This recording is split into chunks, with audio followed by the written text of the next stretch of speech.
2 dead bodies. That's what we've seen from all the morgues. That's what we've seen going to hospitals. That's what we've seen, as records. What has happened is there's been so many footages that we're seeing, that people have shown, but we've not seen bodies. We've not seen relatives. We've not seen anybody truly coming up to say, indeed, XYZ, I'm a father or I'm a mother to someone, and I cannot find that person. Nobody has turned up. Right, I've been to the ground.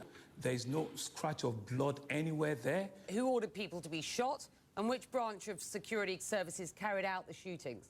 Well, I mean, from the footage that we could see, because there are cameras that are at that facility. Everyone sit down. It seems to me that there will be men in military uniform, which will be Nigerian army or something. So you're saying that it was military officers who ordered peaceful protesters be shot at Lekki? Yeah, that's what the pictures, Tollgate. yes. They were there. That's what the footage, that's what it shows. Will that CCTV footage at the tollgate be part of the investigation that you have now called for? It will be. Certainly it will be. It will be. And they're starting on Monday. They're going to be available for the judicial panel to review. It will be. Do you commit to a full investigation of what happened on the ground? Absolutely, I do. And will people be held accountable? They certainly would.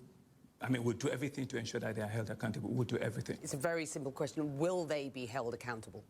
Well, to the extent that I'm not the commander-in-chief of the armed forces, I'm the governor of the state, right? The report will be out. We will channel the report to all the relevant authorities in the state to ensure that everyone that is found culpable is accountable for the act.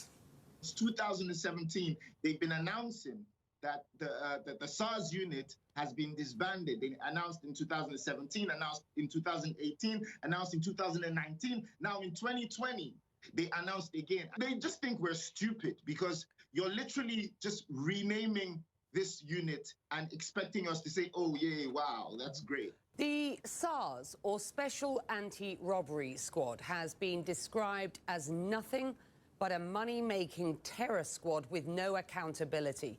Random. I've heard it described as vicious. I've heard it described as wholly set on extortion. This criticism will not be new to you, and in the past, the government has promised to scrap the group on a number of occasions. Why should anyone believe the government this time around? The president made a pronouncement and says it's been disbanded. The Inspector General of Police made a pronouncement that it's been disbanded. Then the protesters, they went forward and said, we want 5 for 5, meaning we have 5 other things that we want government to do ASAP. Some, yes, we could deal with within days. Some will take fairly longer time, a month, 2 months, 3 months. What about the disappeared over the years? The what, ma'am? The people who have disappeared at the hands of the Special Anti-Robbery Squad. Yes, so that's what it is.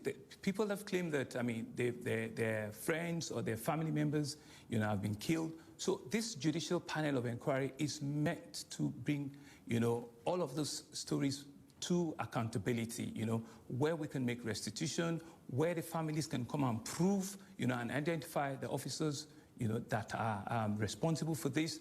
Do you concede to the allegations that SARS is or was a money-making terror squad with no accountability? Well, those are very strong words, and I think it would be very unfair to just generalize, everyone like that. I think everybody agrees that there's a reform that needs to take place. There's a change that needs to take place. There's some truth, that need to come on board. So, I've been one of the advocates that says, indeed, they should, be scrapped. Let us have genuine reforms. Let us have, better, conversation around how we police our citizens, how we police the state, so that we can have a more enduring citizens-police relationship.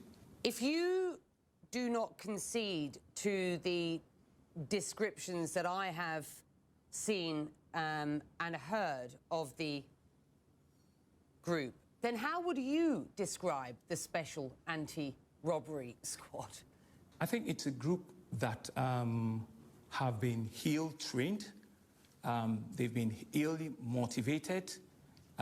They've not been fully, equipped with, a standard operating template, for them to know and appreciate the level, of their responsibility in our society. And that's why, it seems that they just went off the cuff completely, probably also because they are not being well compensated, remunerated.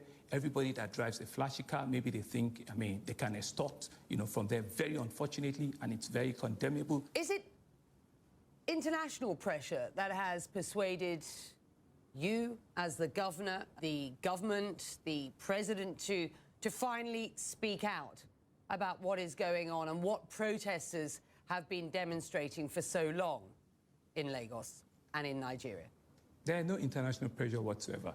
These are genuine protesters that we all believe, we all acknowledge. I was the only first governor, amongst with due respect to all my other colleagues who all came out to meet with them. I was the first that led from the front.